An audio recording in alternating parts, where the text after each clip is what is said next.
Estamos aqui hoje com o Hilário, que é chefe de oficina mecânica aqui na Sampa Motors, na concessionária Honda. Ele vai falar um pouquinho para a gente a respeito da concessionária.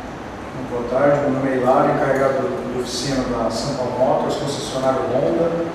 Prestamos serviço para a marca Honda e pensando aí em critérios de preocupação com o meio ambiente, como a Honda exige também, aderimos aí para a lavagem de peças com o equipamento da Biociclo, que é um produto ecologicamente correto, né? E ter essa consciência aí com o meio ambiente, com os operadores também, para não agredir, né, o usuário do equipamento.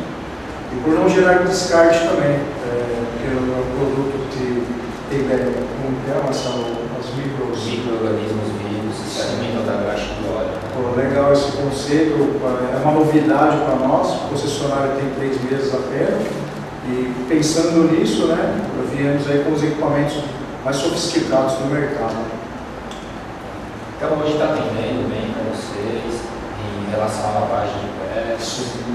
Sim, realmente é uma novidade, os técnicos mesmo que estão manipulando o equipamento, ver a novidade, o progresso mesmo ali do equipamento, até uma mudança da cor, né, porque realmente você percebe que ele consegue puxar ali graxas, derivados de petróleo, no caso, né, e realmente está nos atendendo corretamente.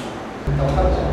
Então aqui com o Hilário, finalizando, obrigado, tudo de bom, por ter dado essa oportunidade para a gente fazer esse trabalho aqui no TWM. E qualquer coisa que precisar em relação a produtos da moto, a gente está à disposição. Beleza, seja bem-vindo à nossa equipe também. Tá bom.